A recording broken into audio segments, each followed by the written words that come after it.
I want to tell a little bit of the story about a woman named Ella Baker. She was a woman who was a, a field organizer and representative for the NAACP, the National Association for the Advancement of Colored People in the 1950s, working in the South primarily to start organizing chapters for the NAACP when there weren't any civil rights organizations.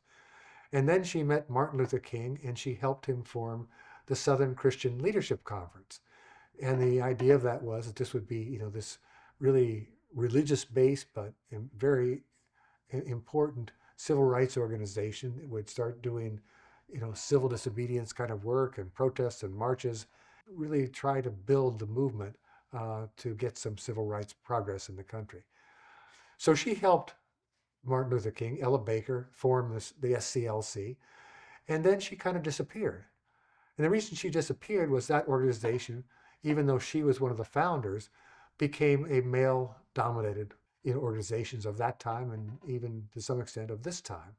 That the women who did these, were key figures, got demoted, lost, hidden in the organization, even though they were incredibly important. Not in her case, Ella Baker's case, not just in forming the organization, but determining its ideology, helping to plan its strategies, determining how they would work and what they would do. Um, so once she realized that this was going to be her fate in the SCLC, is that she would be disappeared as a woman, she left. And then she got in touch with a bunch of the young people who were going to start the Student Nonviolent Coordinating Committee, what's called SNCC. And she helped those young people establish SNCC.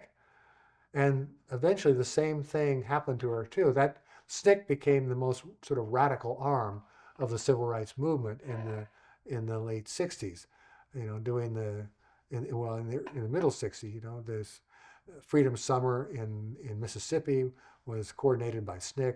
The Freedom Schools in the South were coordinated by SNCC. All kinds of other demonstrations were coordinated by SNCC. Those people directed a lot of the voter registration drives, educational things, a lot of the civil disobedience, and the public face of civil rights, was sort of in a set moving between two poles of Martin Luther King and his movement, SCLC on one hand, and SNCC on the other hand, being the slightly more radical of those movements. So one was like a good cop, bad cop kind of situation. Curiously, behind both of those movements was one woman, Ella Baker, and most people don't even know about her.